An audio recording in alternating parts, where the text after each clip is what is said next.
So as stated, I'm going to be talking about police officer stigma and discretion in encounters with people with opioid use disorder. I'm Jessica Reichert. I manage the Center for Justice Research and Evaluation at the Illinois Criminal Justice Information Authority. I want to recognize my co-authors, Dr. Brandon Del Pozo, who's a professor at Brown University, Dr. Bruce Taylor, who's a senior research fellow at NORC at the University of Chicago, and Caitlin Martins, who's a researcher and data analytics lead at the Suffolk County Sheriff's Department. My agency is a state government agency, and we administer federal and state grants for criminal justice, violence prevention, and victim services. And we also have a research unit that I'm obviously in, and feel free to look at our website. We publish a lot on a variety of criminal justice issues, but there's also many that focus on public health and behavioral health and criminal justice. So this is our funding information. We got some federal funding for this.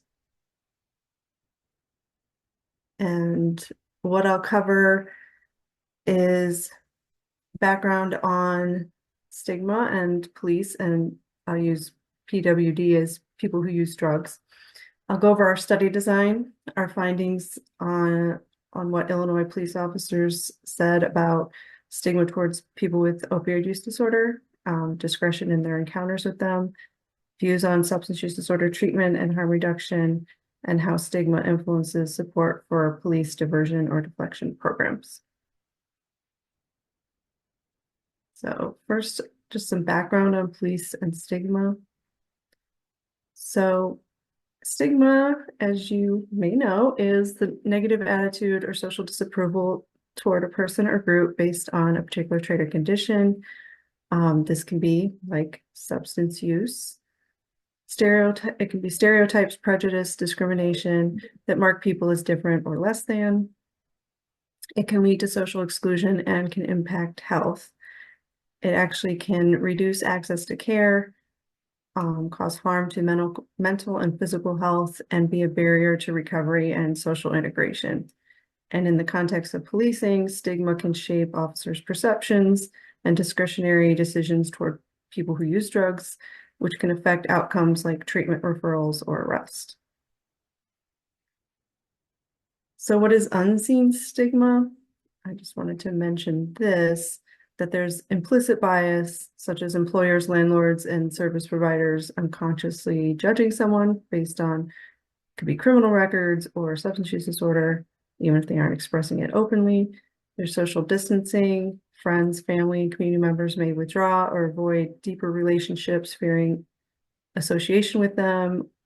Could be reputational harm.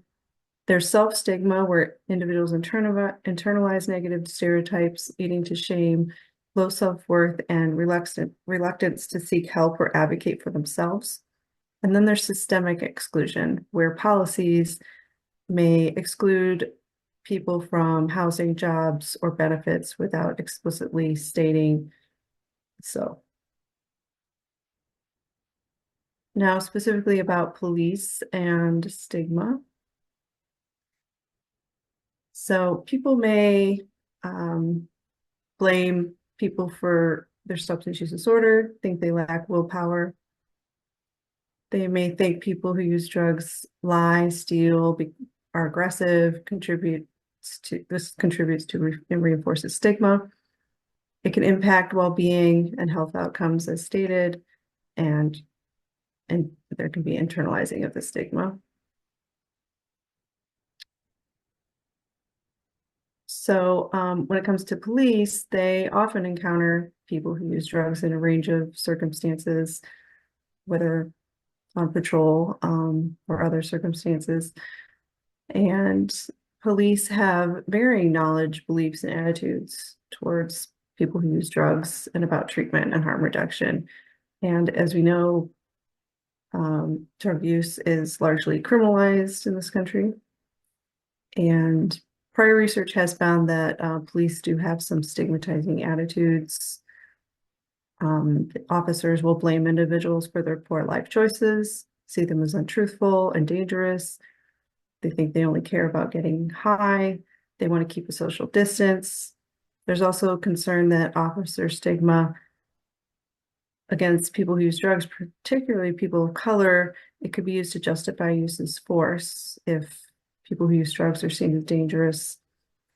And these attitudes on behalf of officers could influence their discretion, which officers in the US have a lot of discretion in the decisions they make to either arrest or offer alternatives like a diversion program or just not arresting them.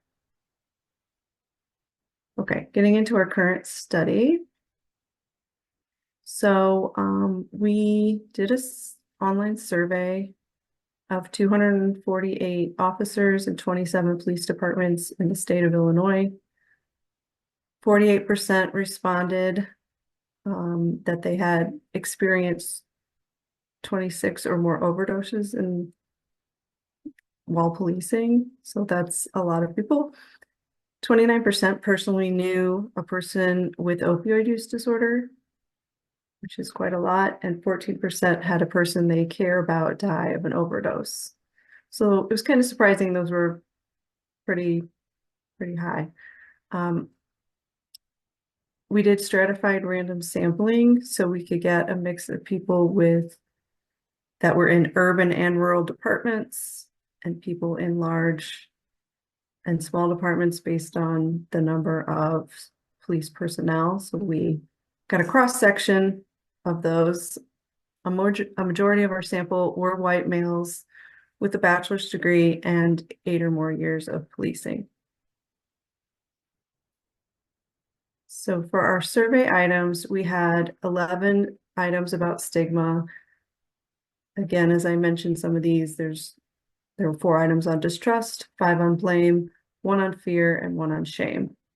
Then we had 14 items about discretion, about departments' influences on their decision-making, their approval of MAT or medication-assisted treatment, which is medications for opioid use disorder, and the impact of those medications. We had 13 questions about their knowledge, attitudes, and beliefs about substance use disorder, treatment, harm reduction, and officer resources to help people who use drugs. So we've had 3 papers published, 2 in 2023 and 1 in 2024, and there is a final paper that we are currently revising for a journal. And the last paper is about how officer stigma can impact the support for police diversion principles. So if you want to read any more, those are available. I think at least a couple of them are open access. Okay, so now I'll get into the responses from the survey. So a majority of officers agreed that they need to be on guard for what an addicted person might do, which was a large majority of 92%. And also 92% said they would not want a person in treatment taking care of their family's children. And a majority were not fine with someone in recovery marrying into their family, or they thought those with substance use disorder were responsible for or can be blamed for their condition. The majority thought people who use drugs act in ways that make their own condition worse, and also that they will not hesitate to lie if it benefits their addiction. Some non-stigmatizing views were that a majority of officers agreed that a police officer in treatment for addiction could one day return to full duty, and that substance use disorder is not due to poor parenting, and it would be okay with colleagues knowing that a relative had substance use disorder. So this slide shows that we did find some statistically significant differences in stigmatizing views. We did regression analysis, and we found that there were some mixed findings on education.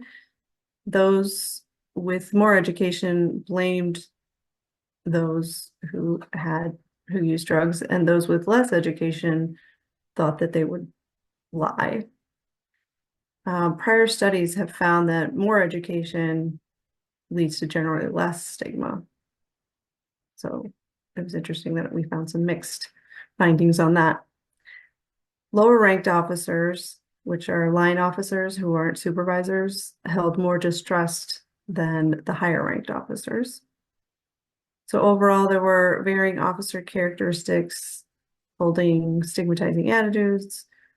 So really all officers could be targeted to try to reduce stigma attitudes.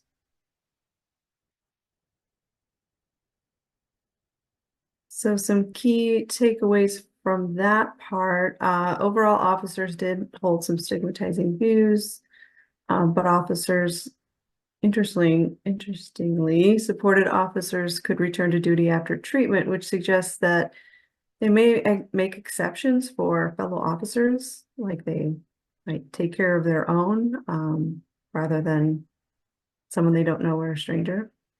There were the mixed results on education and stigma views. More stigma, there was more stigma with more education in some instances, which was counter to other studies. Basically, a recommendation would be training for all officers, systematic reviews and meta-analysis of one type of training called CIT, crisis intervention training, which is on mental health, found positive effects on officers' perceptions, intentions, and behaviors. Trainings could dispel myths around substance use disorder and opioid use disorder, allow officers to hear directly from personal experiences of people in recovery, as that has been shown to reduce stigma. Supports a public health approach, including harm reduction and recovery. And they could share that diversion programs, or sometimes called deflection programs here in the US, is a promising approach that can have better public safety and public health outcomes and save lives. Okay, now I'm going to talk about the discretion questions and what we found. So over 3/4 of the officers were influenced by expectations of their supervisors, and about half would take directions from treatment providers. Urban police were more likely to support medication for treatment for opioid use disorder and think that it could reduce arrests. And some key takeaways from those questions: supervisors could serve as champions to promote treatment and referrals. There have been several studies that point to that, helping like diversion programs for people who use drugs be successful. If they're going to listen to their supervisors, then they could really tell the officers what to do. Police departments are usually very hierarchical with sort of a military ranking, so they often listen to their supervisors.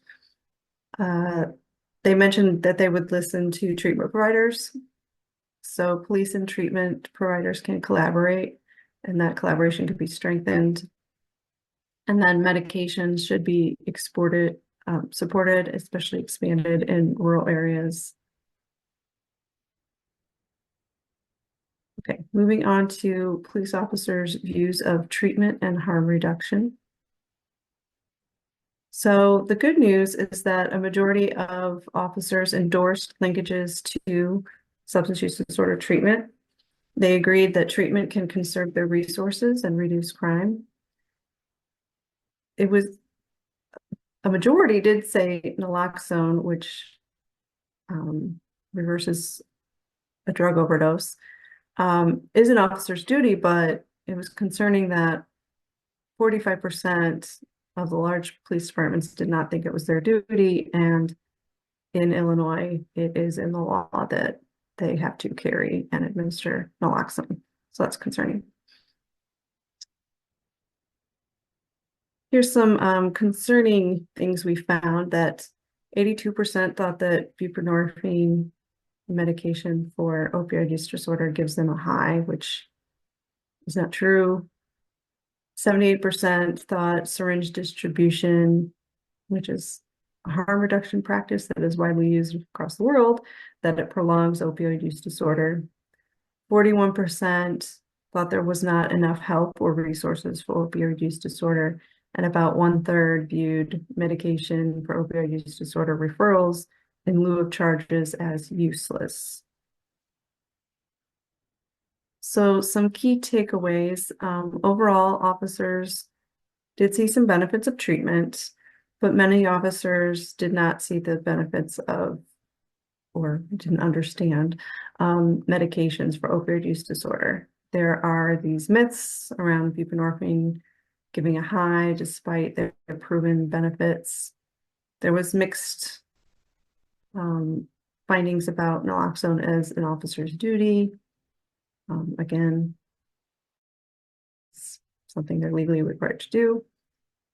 Then viewing the syringe distribution prolonging addiction, this is not supported by the evidence. In fact, syringe distribution can reduce opioid use. Again, training would be a recommendation on harm reduction, naloxone laws, post-overdose response teams, which is something these programs are growing in our country. Again, having persons with lived experience be a part of training. And the officers did say that there wasn't enough resources. So resources and partnerships with treatment and public health departments, as well as deflection programs, could be beneficial. Okay, finally, and I'm kind of following along our papers. This is our last paper that's in review. Talking about stigma and support for deflection. So diversion is something that happens after arrest, and deflection is considered something that happens when no arrest happens.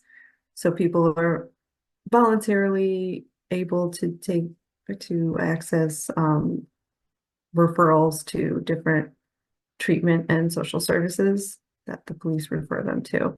So that's what I mean by deflection.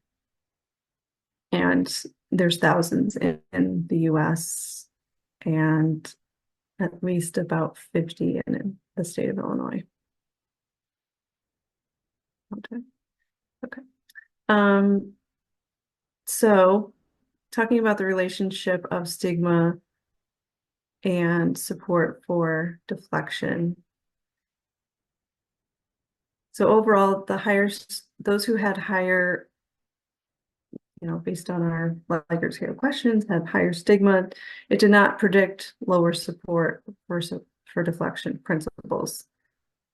So police deflection, I already said that.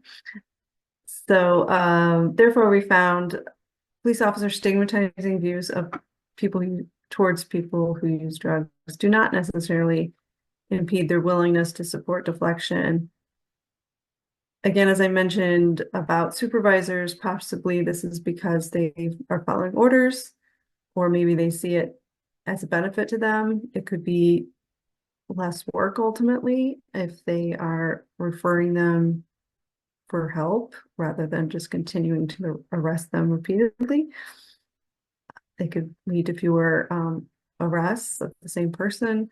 And police officers can also hand the person off to someone else and then move on to, say, their next call and feel like the person is being taken care of in the community, possibly being offered treatment or other services they need.